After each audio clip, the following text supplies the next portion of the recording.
This video is to show how I culture and reculture banana and microworms.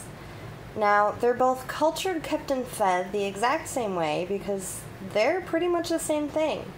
They're both nematodes belonging to the same species, the only difference being their size. Banana worms are 1/16 of an inch or less, and microworms are about 1/8 of an inch. Now, there's a third variety that falls in between the two size-wise called the Walter worm. I don't have those. You can keep them in the same container, being that they are the exact same thing. Some people do. I choose to feed them according to size, but that's just me. Now you're going to need some kind of clear plastic container with a lid.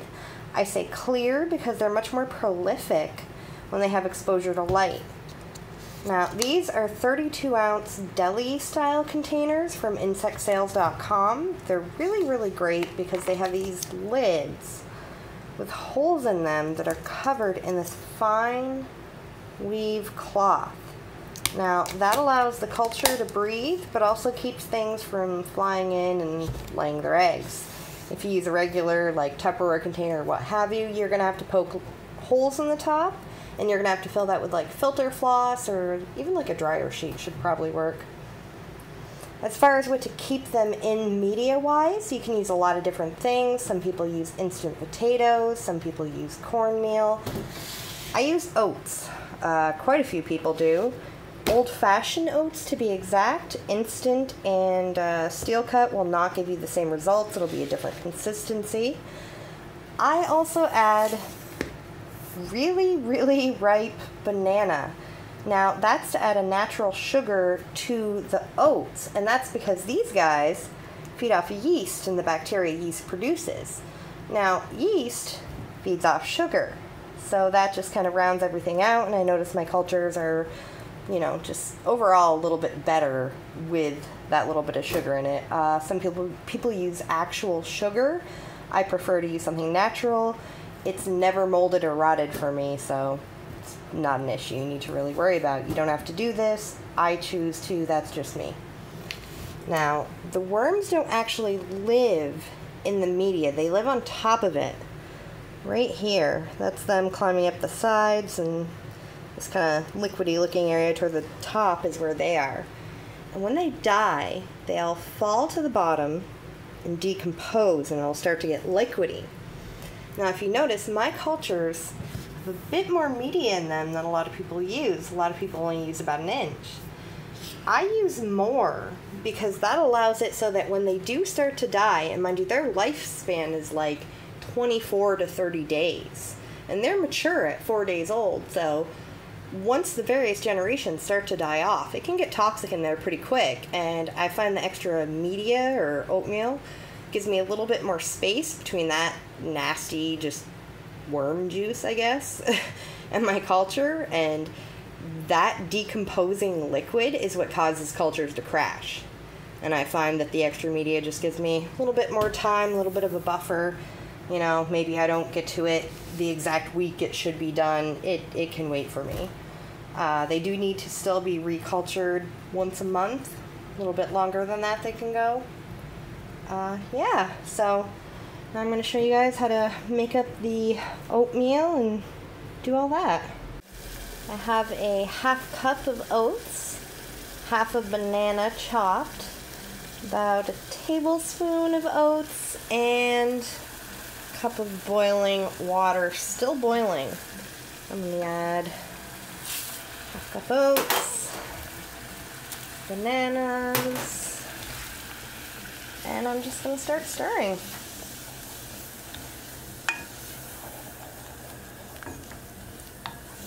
And I'm going to continue cooking it until it's cooked down and broken apart, stirring pretty much the whole time, and kind of mashing it against the side. And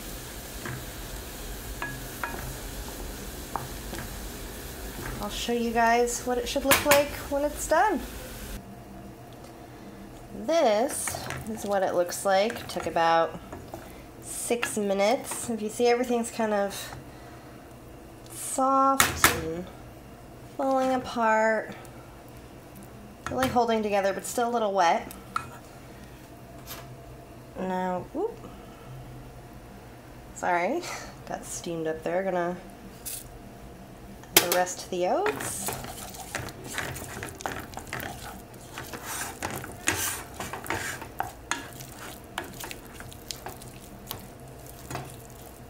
And add it to the container.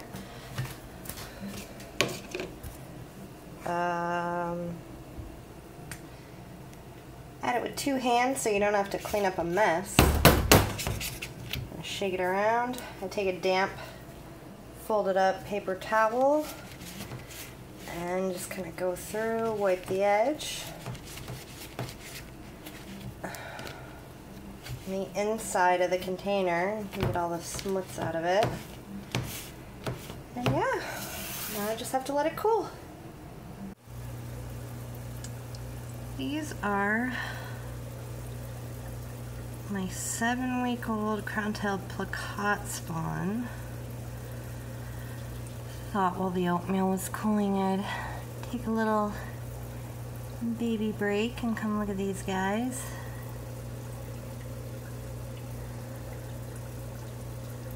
They're all getting really big. A lot of nice colors. Some mustard, some Cambodians, a few iridescents.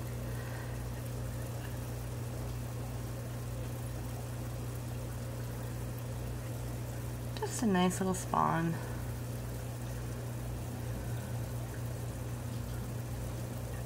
And the mother of these guys is actually my favorite female. She's up here.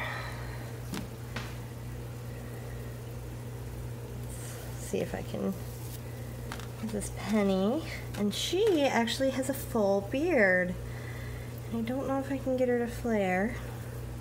Hey, come here. Yeah, hi. No, I don't think she's going to. Maybe when she sees Lily over here. Come here. There it is. Ah. I don't know if you could see that, but she has a full beard, which is very unusual for a female. Yeah, these jars are distorting it too much. Alright, it's been a couple hours, everything's cool, and I'm going to reculture my microworms. Now, what I do is I take a spatula, you can use a spoon, you can use whatever you want, and I'll just scrape really carefully off the sides and across the bottom. Transfer that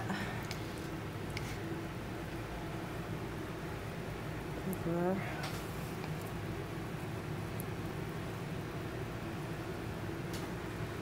to my oatmeal.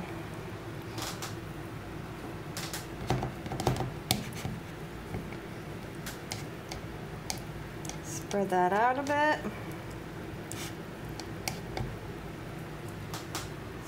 Maybe even grab a little bit more. And yeah, there is my new culture.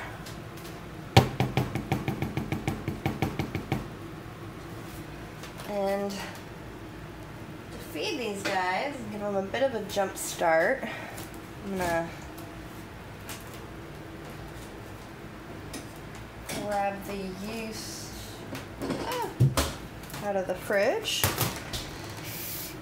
And now, usually I will mix up crazy worm formula, which is this stuff, also from Insect Sales. I'll mix some of that up. 1 part's this to 2 parts yeast and feed that. But it's 11 o'clock at night, so I'm just gonna sprinkle some yeast on. Feed more yeast to get more worms. Feed less yeast if you're not using them. Once a week is fine, but you can feed up to 2 to 3 times, but be prepared to harvest what your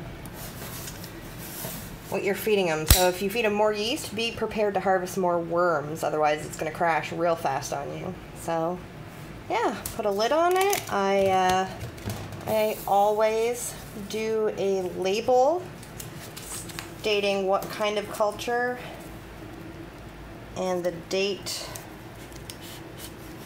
it was done. And that's about it. Keep them somewhere where they have light. 78 to 85 degrees is optimal. And keep feeding them yeast to keep them going. Reculture once a month, and that's about it. It has now been 24 hours, and as you can see, the microworms are ready to be harvested. And there's two ways that I like to use that you can harvest and feed them. Now, they both require a clean, dry Q-tip. And the first way is just to take your Q-tip, dab it in and get some, and swoosh it directly into the aquarium water. Now, these guys are fairly big to be eating microworms. I don't even know if they're going to, but the other way, and this is more controlled as far as like how much you're actually putting in the tank, so it's good for smaller fry.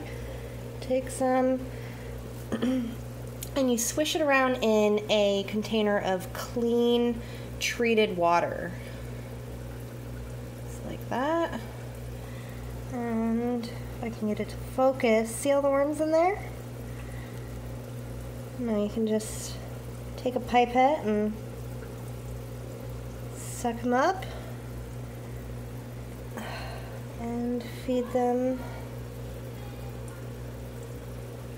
like that. It's not gonna focus, but you get the point. So yeah, that's the main two ways I feed my micro, banana, and if I had them, Walter worms. Do whatever works for you, and I hope this helps. Thanks for watching.